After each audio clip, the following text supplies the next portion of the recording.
So many players are really good at solos, but there are just a few simple mistakes that are completely holding them back from placing well. It's possible that fixing even just one of these mistakes alone could lead to your best placement ever, or even earning in Solo Victory Cup finals. So, in this video I'm going to be going over 16 of the most common mistakes players make in solos and how to fix them, to hopefully boost your improvement. So, I'd really appreciate it if you could like and subscribe, and without further ado, let's get into it. Starting off, I'm going to go over mistakes made in the game generally, before moving on to some more specific fighting tips. The first mistake that so many players make is keying unnecessarily in tournaments, especially in high elo lobbies. If you're not a pro player, and you're trying to key in solos, running into just one good player could end your game, and since the win to kill ratio in solo victory cups is 65-1, it's really not worth putting those 65 potential placement points at risk for just one kill. Sometimes, and I know this from personal experience, if you've got a few kills in a game, it can be really tempting to keep keying and continue that momentum. But if you know you've got a good enough loadout to confidently carry into endgame, it's not worth the risk of losing a fight. You should only really be going for kills if you need a refresh, especially if you're in a high elo lobby.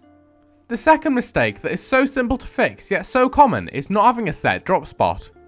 Obviously this is going to be harder in Chapter 2 OG, since the map is likely to change lots in a short period, and having a consistent drop spot is going to be almost impossible, but when we get to Chapter 6, you need to be choosing a specific place to land, and landing there every game in opens and finals.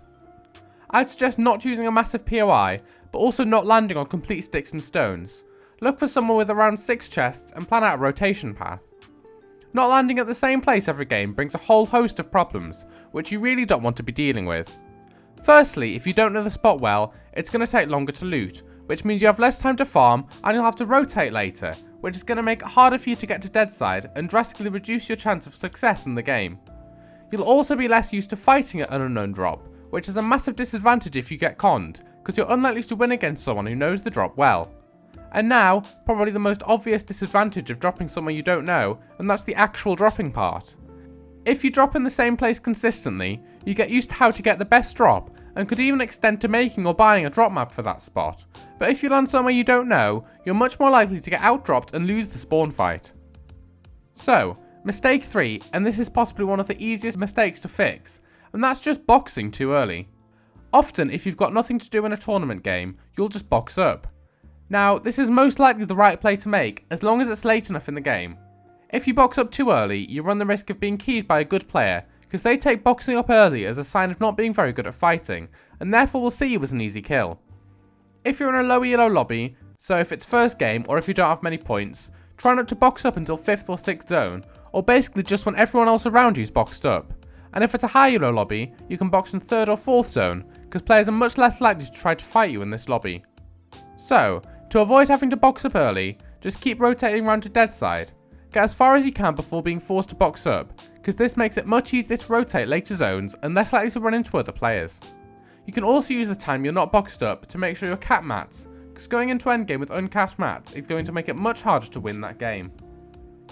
Next, this links slightly to the last point and, to be honest, should probably go without saying, but do not, for God's sake, box in woods if you have any hearts remaining. Boxing in woods is a telltale sign that a player is not very skilled at all, so you'll almost certainly get keyed by a good player if you do this.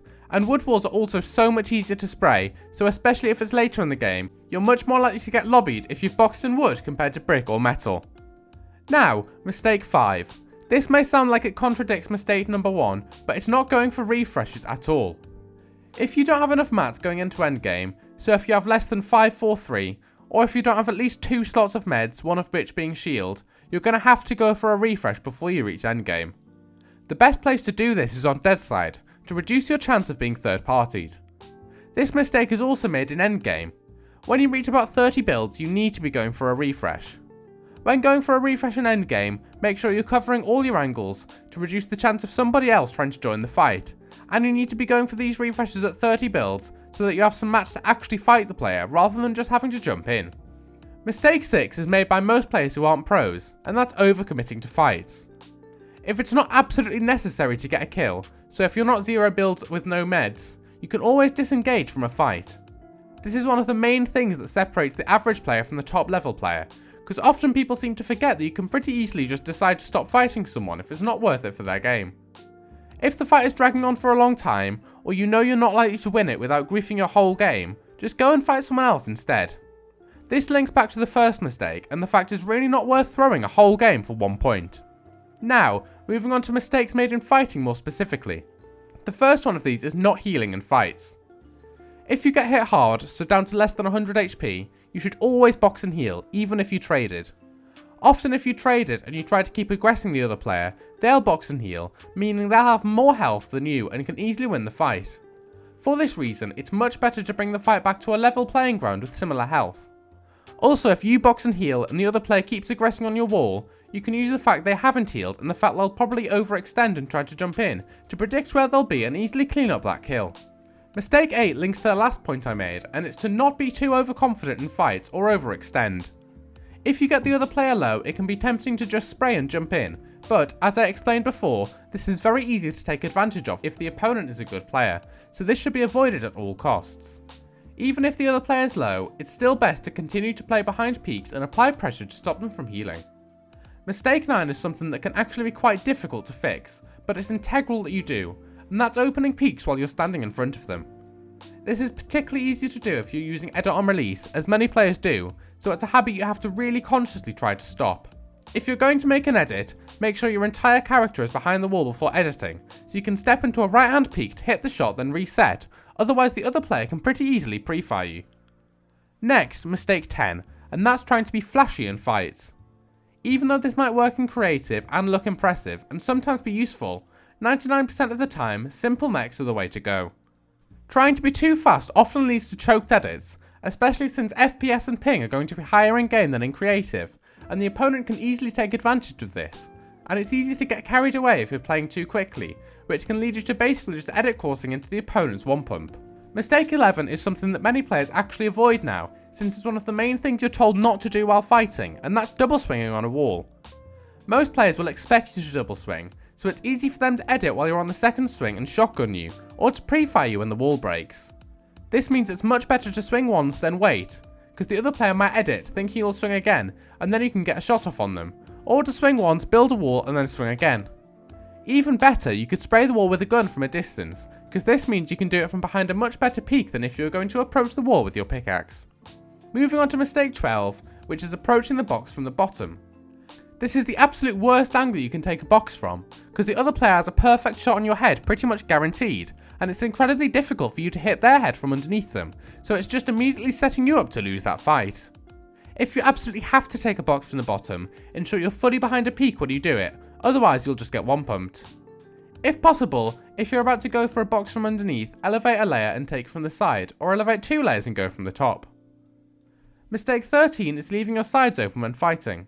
This makes it much easier for other players to third party, so significantly reduces your chance of being able to win the fight.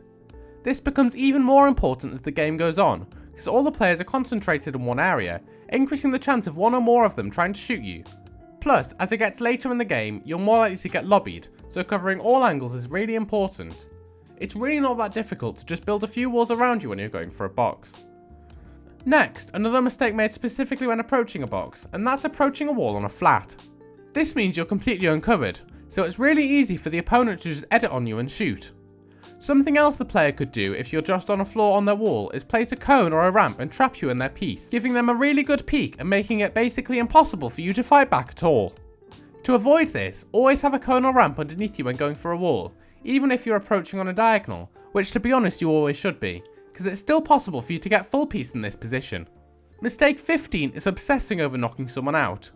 If you spend more than about 5 seconds trying to knock someone out, it's very likely they'll catch on to what you're doing, especially if they're a good player, and either drop down to shoot you or wait for you to knock them out and kill you. Knocking out also leaves you very exposed, meaning it's easier for the other players around you to shoot you, as well as making it easier for the opponent to drop down and shoot you. I have personal experience of this, when I tried to knock Akira out and basically just got completely bullied. If it'll take a long time to knock out, you can do one of 3 things. Bait the knockout while keeping yourself covered to see if the other player drops down, don't do anything and just wait for the player to come to you, or build up and go for a build fight. The final mistake I'm going to go over in this video is trying to build when you're forced into a 50-50. Obviously the first thing I'm going to say here is don't get into 50-50s, but sometimes it's not your decision and you're put in that situation through no fault of your own. Often when players are put into a 50-50 situation, they panic and try to build, even if there's nothing they could build that could protect them or change what's happening. It simply means the other player can shoot more and leads 9 times out of 10 to death. Unless you can place a ramp or wall to get out of the 50-50, just try to stay calm and hit as many shots as possible, because this boosts your chance of winning the fight drastically. So, I hope you've learned something in that video, and that there's at least one thing in there that you can fix. I wish you the best of luck in the solo tournaments this next season. I'd really appreciate it if you could like and subscribe, and I'll see you in the next one. Goodbye.